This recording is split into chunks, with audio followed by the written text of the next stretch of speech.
오늘 은혜 받으실 하나님의 말씀은 사도행전 7장 30절에서 38절 말씀입니다. 사도행전 7장 30절에서 38절 말씀 제가 봉독하겠습니다. 40년이 참에 천사가 시내산 광야 가시나무 떨기 불꽃 가운데서 그에게 보이거늘 모세가 그 광경을 보고 놀랍게 여겨 알아보려고 가까이 가니 주의 소리가 있어 나는 내 조상의 하나님 즉 아브라함과 이삭과 야곱의 하나님이라 하신대 모세가 무서워 감히 바라보지 못하더라. 주께서 이르시되 내 발에 신을 벗으라. 내가 서 있는 곳은 거룩한 땅이니라. 내 백성이 애굽에서 괴로움을 받음을 내가 확실히 보고 그 탄식하는 소리를 듣고 그들을 구원하려고 내려왔노니 이제 내가 너를 애굽으로 보내리라 하시니라. 그들의 말이 누가 너를 관리와 재판장으로 세웠느냐 하며 거절하던 그 모세를 하나님은 가시나무 떨기 가운데서 보이던 천사의 손으로 관리와 속량하는 자로서 보내셨으니 이 사람이 백성을 인도하여 나오게 하고 애굽과 홍해와 광야에서 40년간 기사와 표적을 행하였느니라. 이스라엘 자손에 대하여 하나님이 너희 형제 가운데서 나와 같은 선지자를 세우리라 하던 자가 곧 이 모세라. 시내산에서 말하던 그 천사와 우리 조상들과 함께 광야 교회에 있었고 또 살아있는 말씀을 받아 우리에게 주던 자가 이 사람이라. 아멘. 우리 함께 선포하시겠습니다. 믿음대로 됩니다. 말하는 대로 됩니다. 기도하는 대로 됩니다. 본문은 스데반이 전한 복음을 변증하기 위한 설교입니다. 예수님의 복음이 진리인가 아니면 거짓인가에 대해서 지금 변호를 하는 것입니다. 복음이 참된 진리임을 말하는 것입니다. 스데반의 말을 당하지 못했던 유대인들은 그 복음의 약점을 찾아보았던 것 같습니다. 그리고 그 약점은 바로 예수님께서 하셨던 말씀, 성전을 헐고 3일 만에 다시 세우리라고 하셨던 말씀을 트집 잡았습니다. 성전을 헐어버리겠다고 하는 것으로 간주했던 것입니다. 그러니 스데반이 전하는 복음 역시 성전을 무너뜨리는 이상한 것으로 왜곡시켰습니다. 이에 대한 변증이 바로 오늘 본문에 등장하는 스데반의 설교입니다. 진짜 성전을 무너뜨리고 구약의 율법을 부정하는 것이냐에 대한 답변이고 또 스데반은 당연히 그 율법을 부정하는 것이 아니라 복음을 통해서 확장시키려고 하는 것이 오늘 그의 설교인 것입니다. 그러면 스데반은 이러한 모함을 어떻게 헤쳐나가게 될까요? 스데반은 참으로 지혜로운 사람 같습니다. 믿음의 조상들의 이야기를 가져옵니다. 아브라함부터 시작해서 솔로몬까지 이야기를 하게 됩니다. 성전이 없던 시절부터 성전이 건축되는 그 시점까지 이제 이야기를 하는데요. 즉 스데반은 대제사장의 무리들이 거룩한 곳, 성전이라고 하는 곳, 이곳의 진정한 의미가 무엇인가를 묻고 있는 것입니다. 도대체 거룩한 곳, 성전은 어디인가? 라고 질문을 던지고 있는 것입니다. 그러하기에 사도행전 7장은 단순히 아브라함부터 시작된 믿음의 여정이 솔로몬까지 어떻게 이어졌는가를 말하려고 하는 것이 아닙니다. 이미 그러한 내용은 지금 듣고 있는 청중들이 자세히 알고 있는 내용입니다.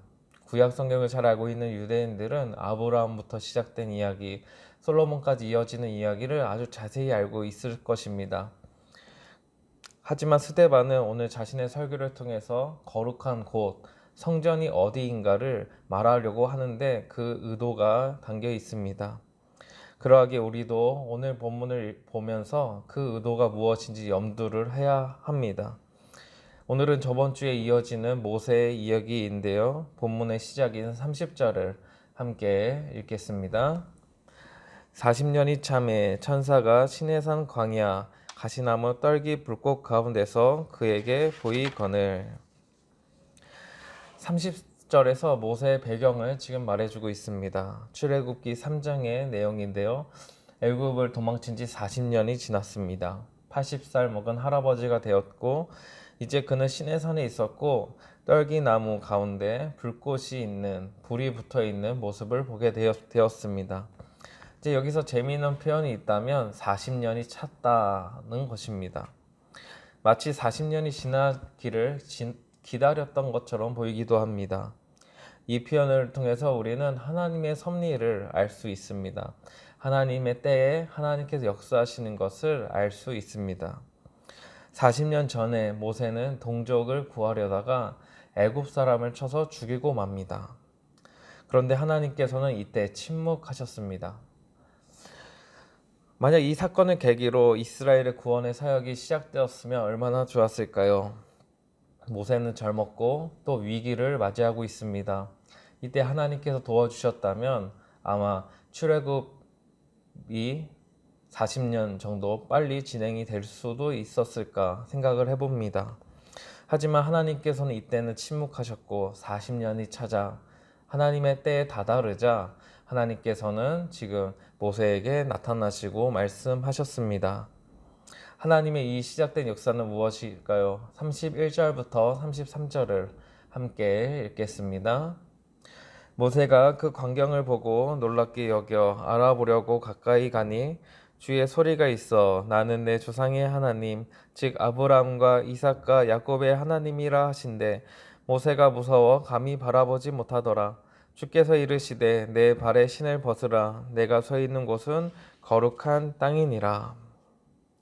모세는 지금 생전 처음 아주 신비한 광경을 보게 되었습니다. 다시 말해서 생전 처음으로 하나님의 섭리를 경험한 것입니다. 가까이 가자 하나님께서 말씀하십니다. 신을 벗으라.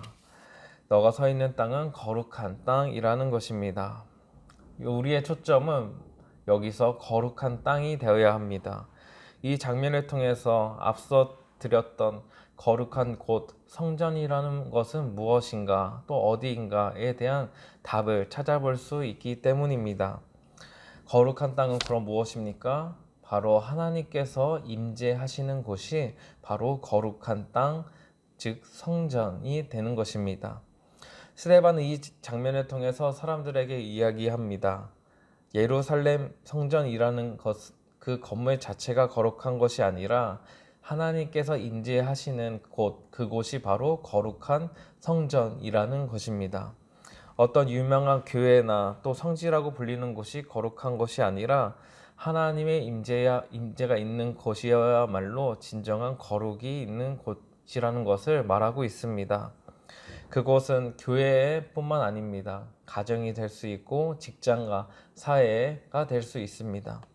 우리의 눈에는 도저히 거룩한 곳처럼 보이지 않는다고 할지라도 하나님께서 그곳에 임재하신다면 그곳은 바로 거룩한 곳이 됩니다. 사실 우리는 거룩한 곳, 거룩이라는 것에 대한 고정관념을 가지고 있습니다. 일단 거룩한 곳 하면 어떤 이미지가 떠오르십니까?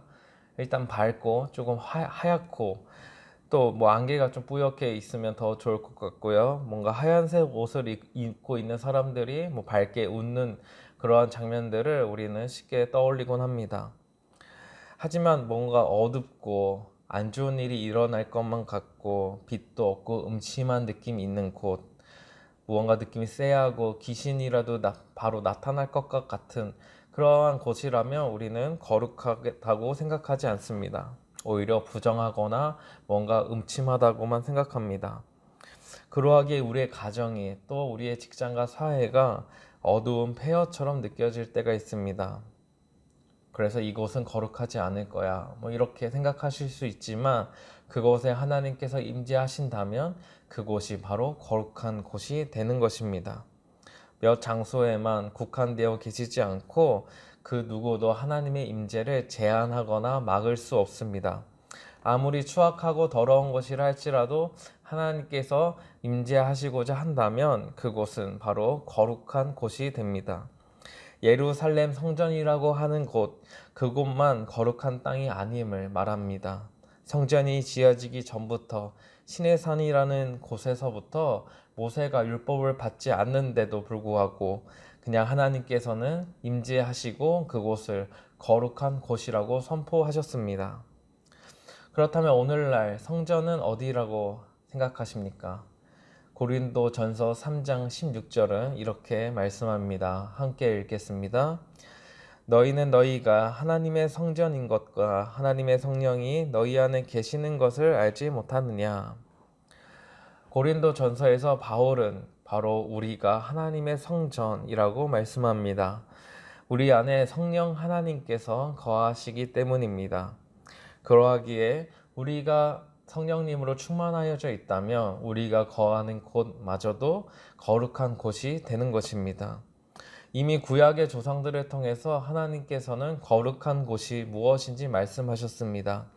하지만 대제사장의 무리들은 그것을 깨닫지 못하고 눈에 보이는 예루살렘 성전만 거룩하다고 생각했습니다. 이러한 고집을 갖고 있었던 것입니다. 오늘날에도 사실 이런 비슷한 고집을 우리가 가지고 있을 때가 있습니다. 예루살렘을 여전히 성지라고 부르는 것입니다. 많은 성도님들이 가지고 계신 꿈 중에 하나가 바로 성지 순례일 것입니다. 성지 순례라고 부를 수는 있겠지만 구약 성경을 더 잘 알고 신약 성경을 잘 이해하기 위한 일종의 여행일 뿐이지 그곳에 갔다 온다고 해서 무언가 특별한 은혜를 얻고 거룩한 사람이 되는 것은 아닙니다. 하나님의 임재하시는 지가 가장 중요한 기준점이지 우리가 생각한 거룩함이 중요한 것은 아닙니다. 오늘 말씀에서는 하나님의 임재를 경험한 모세는 이제 새로운 사명을 받게 됩니다. 거룩한 성전으로서 새로운 삶을 살아가게 되는 것입니다. 34절부터 36절을 함께 읽겠습니다. 내 백성이 애굽에서 괴로움 받음을 내가 확실히 보고 그 탄식하는 소리를 듣고 그들을 구원하려고 내려왔노니 이제 내가 너를 애굽으로 보내리라 하시니라. 그들의 말이 누가 너를 관리와 재판장으로 세웠느냐 하며 거절하던 그 모세를 하나님은 가시나무 떨기 가운데서 보이던 천사의 손으로 관리와 속량하는 자로서 보내셨으니 이 사람이 백성을 인도하여 나오게 하고 애굽과 홍해와 강야에서 40년간 기사와 표적을 행하였느니라. 하나님께서는 모세에게 사명을 주십니다. 34절, 35절에서는 보냈다라는 표현이 반복하고 있는데요. 하나님께서는 어떠한 자에게, 어떠한 지역에 관심을 갖고 계신지 말씀하고 계시지 않습니다. 어떤 지역이 아닌 어떤 한 사람에게 초점을 맞추고 계십니다. 죄로 인해서 타락한 자를 건지시고 구원하려는 그 사역에 집중하시는 것입니다. 즉, 거룩을 회복시키시는 것입니다. 이를 위해서 모세를 보내십니다. 하나님의 구원을 이루기 위해서 출애굽으로 시작해서 40년 동안 모세는 많은 사역을 감당하게 됩니다. 여기서 우리가 알 수 있는 두 번째는 하나님께 보내심을 받은 곳이 바로 거룩한 곳이라는 것입니다. 하나님의 뜻을 행하는 그 자리가 바로 거룩한 곳입니다. 지금 모세는 어디서부터 구원을 해야 합니까? 바로 애굽 땅입니다. 애굽을 생각해 보시기 바랍니다. 거룩한 곳입니까? 아닙니다. 오히려 우상 숭배가 만연하고 온갖 제약이 가득했던 나라입니다. 거룩이라고는 찾아볼 수 없는 곳입니다. 그런데 놀라운 것은 하나님께서 그 더러운 곳에서 이스라엘을 건져 주셨다는 것입니다. 애굽에서도 그 제약이 많았던 그 악한 곳에서도 하나님께서는 모세를 통해 일하셨습니다. 사실 이 세상 가운데는 그 어느 곳도 거룩하다고 말할 수 없습니다. 왜냐하면 인류의 제약으로 인해서 땅 역시 저주를 받았기 때문입니다. 거룩한 땅을 찾아볼 수 없고 과거 우리나라의 모습도 그러했습니다. 우리가 잘 알고 있는 선교사 언더우드의 기도 내용을 보시면 처음에 오 주여 지금 아무것도 보이지 않습니다 라고 시작합니다. 그 정도로 암울하고 소망이 없던 땅이었습니다. 하지만 하나님께서는 보내셨습니다. 하나님의 임재를 경험한 자들을, 그 선교사님들을 보내셨습니다. 모세를 통해 구원하셨던 것처럼 하나님께서는 많은 선교사를 보내셔서 우리나라에 복음을 전하게 하시고 그곳, 그 현장이 바로 거룩한 곳, 성전이 되는 것입니다. 하나님의 말씀이 선포되고 이루어지는 곳이 바로 성전인 것입니다. 저도 작년에 이제 필리핀 선교지를 다녀오면서 많은 경험을 하게 되었습니다. 그 열악한 환경 속에서 살아가는 사람들이 우리 선교팀의 작은 헌신을 통해서 기뻐하고 즐거워하는 모습을 보았습니다. 그때 하나님께서 일하시는구나, 하나님께서 역사하시는구나 라는 것을 많이 느꼈습니다. 겉으로 볼 때는 우리가 생각하는 그 거룩한 모습이 보이지 않았을지 몰라도 하나님을 함께 찬양하고 함께 즐거워하는 모습, 그 모습이어야말로 진정한 거룩인 것입니다. 하나님의 나라가 이루어지는 그 거룩한 땅이 바로 필리핀 그 선교지에도 나타났던 것입니다. 출애굽기 15장을 보셔도 비슷한 장면이 나타납니다. 출애굽을 한 뒤 모세와 백성들은 하나님께서 베풀어 주신 그 구원의 은혜를 기뻐 찬양하는 장면이 등장합니다. 이러한 구원의 은혜는 출애굽 사건만 있었던 것이 아니라 40년 동안 광야에서 매일매일 그 생활하는 것 자체가 이미 또 구원의 은혜였던 것입니다. 만나와 메추라기를 보내주셨고 구름기둥 불기둥으로 지켜주시고 때에 따라서 알맞은 물도 허락해 주셨습니다. 사실 광야에서는 누구도 살 수 없습니다. 우리 사람의 눈으로 보면 그곳은 절대로 거룩한 곳이 될 수가 없습니다. 아주 거룩이라고는 찾아볼 수 없는 곳입니다. 황폐하고 소망이 없는 땅입니다. 언제 누가 죽어도 놀라지 않는 그냥 죽음이 당연한 것이 바로 광야인 것입니다. 하지만 하나님의 은혜는 풍성했습니다. 모세 한 사람을 통해서 광야 속에서도 또 출애굽 속에서도 하나님은 구원을 베풀어 주셨던 것입니다. 스데반은 40년 동안의 이 모세의 사역을 다음과 같이 평가를 하고 있는데요. 37절, 38절을 함께 읽겠습니다. 이스라엘 자손에 대하여 하나님이 너희 형제 가운데서 나와 같은 선지자를 세우리라 하던 자가 곧 이 모세라. 시내 산에서 말하던 그 천사와 우리 조상들과 함께 광야 교회에 있었고 또 살아있는 말씀을 받아 우리에게 주던 자가 이 사람이라. 모세는 하나님께서 약속하신 선지자였습니다. 또 하나님의 말씀을 받아서 이스라엘 백성들에게 전달해 주는 사람이었습니다. 이러한 모습을 통해서 생겨난 것이 있는데요. 바로 광야 교회라는 것입니다. 오늘 말씀에서 스데반은 광야 교회라는 아주 독특한 개념을 또 소개하고 있습니다. 40년 동안 광야에서 이스라엘 백성들은 이곳 저곳을 옮겨 다녔습니다. 하지만 그 모든 시간들이 바로 광야 교회라는 것입니다. 이러한 표현을 통해서 대제사장 무리들이 어떠한 곳이 특정한 곳이고 예루살렘 성전만 거룩한 곳이라고 생각하는 것이 잘못되었음을 다시금 보여주고 있습니다. 이스라엘 백성은 출애굽 사건뿐만 아니라 40년 동안 하나님의 임재를 경험했습니다. 또 모세를 통해서 하나님의 말씀을 가지고 살아갔습니다. 이것이 바로 진정한 성전, 거룩한 곳이 됩니다. 또 말씀이 살아있다고 표현합니다. 살아있는 말씀이 역사하는 곳 역시 거룩한 땅입니다.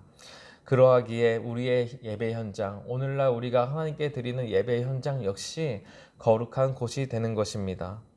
하나님의 말씀이 울려 퍼지고 하나님의 임재를 경험하는 현장이기 때문입니다. 하지만 여기서 우리가 조금 유의해야 할 것이 있습니다. 주일날 교회에 모여서 예배를 드리는 것만 거룩하다고 생각하는 것입니다.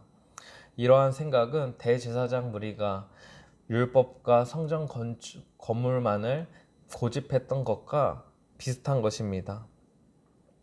한국교회가 부진했던 이유도 이와 같다고 생각합니다. 주일 예배만 율법적으로 강조하는 것입니다.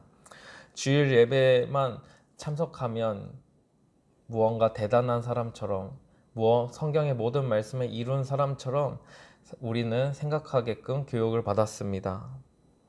그래서 주일날에 모여서 하나님을 예배할 때는 거룩한 사람인 척하는 그러한 모습이 나타날 때 있습니다.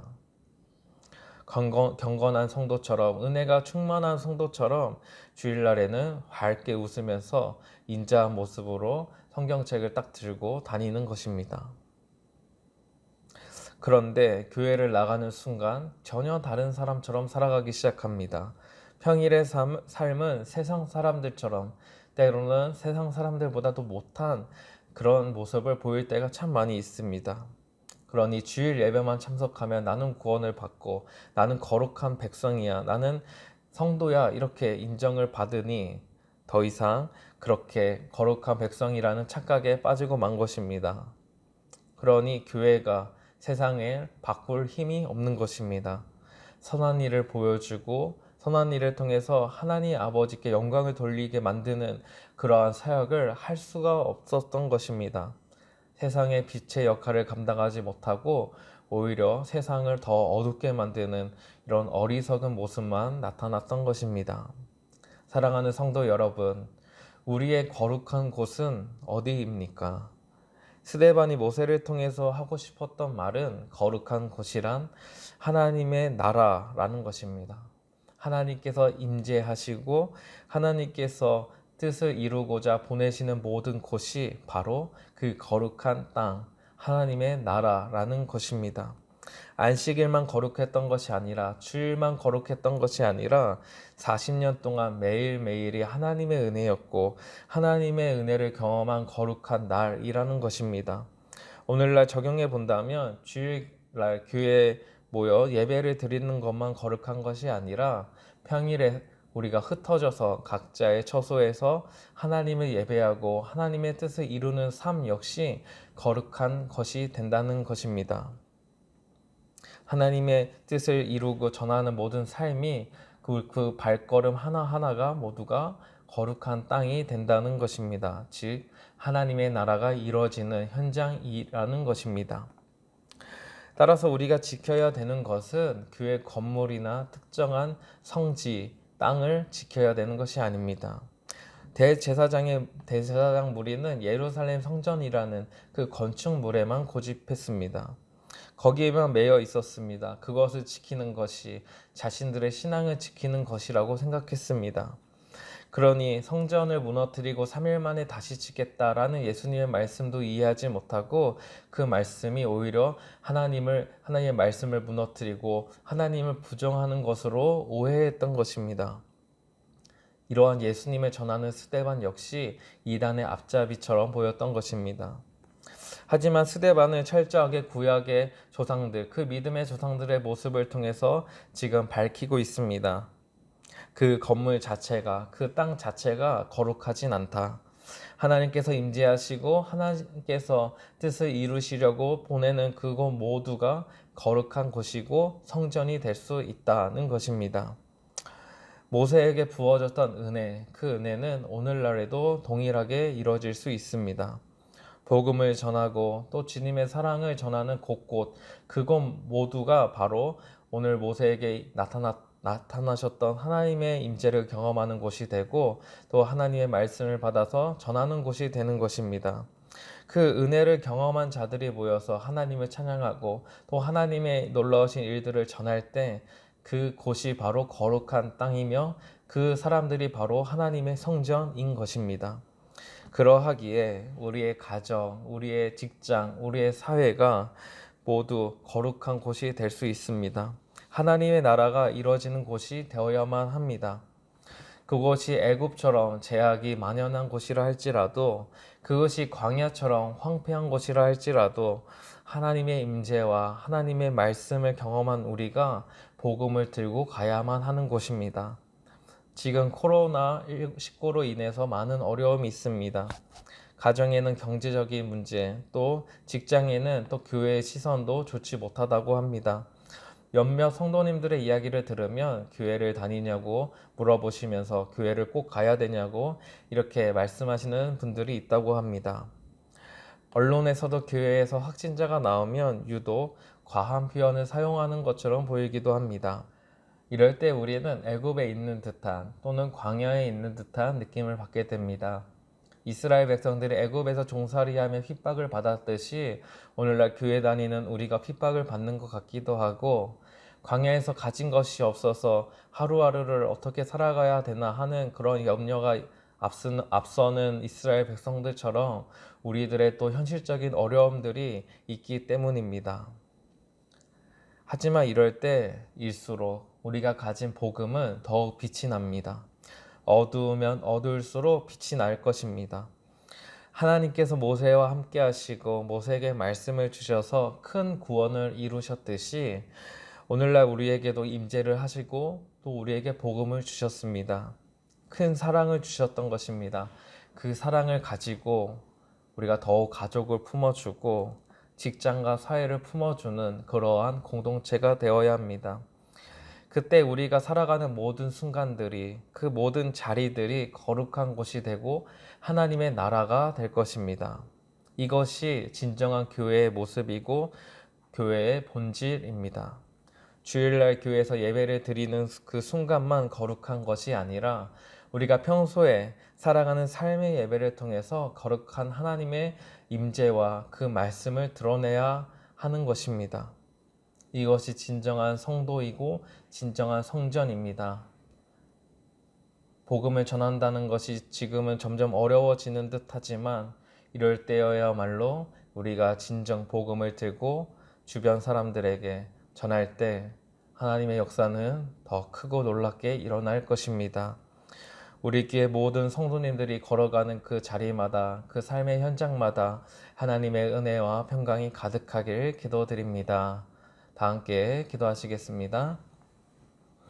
하나님 아버지, 우리와 함께 계시니 감사드립니다. 또 우리에게 복음을 들려주시니 감사드립니다. 지금 우리의 삶은 참 어렵습니다. 코로나19로 인하여서 경제적인 어려움도 크게 다가오고 있고 또 지역 사회에서도 교회를 다닌다는 것이 큰 부담으로 느껴지기 시작합니다. 하지만 하나님께서 모세를 통해서 큰 일을 행하신 것처럼 오늘 우리와 함께 하시고 우리에게 복음을 들려주셨사오니 우리도 주님의 뜻을 받아 복음을 전하는 또 복음을 통해서 하나님의 거룩한 나라를 이뤄가는 그냥 놀라운 하나님의 백성으로 삼아 주시옵소서. 진정한 거룩한 곳은 하나님의 뜻을 이루는 곳입니다. 진정한 거룩한 곳은 하나님께서 함께 하시는 곳입니다. 우리가 먼저 그 거룩함을 경험하고 그리고 그 거룩함 하나님을 전할 때 하나님께서 역사하여 주시고 코로나19로 인해서 암울하고 어두운 세상이지만 오히려 더욱 빛나고 더욱 힘을 얻고 하나님의 은혜로 살아갈 수 있도록 인도하여 주시옵소서. 그래야 우리가 가지고 있는 생각과 우리의 고집은 모두 내려놓고 하나님께서 함께 하시고 하나님께서 인도하시는 곳으로 날마다 달려나갈 수 있도록 인도하여 주시옵소서. 오늘도 우리와 함께 하시는 예수님의 이름으로 기도드립니다. 아멘.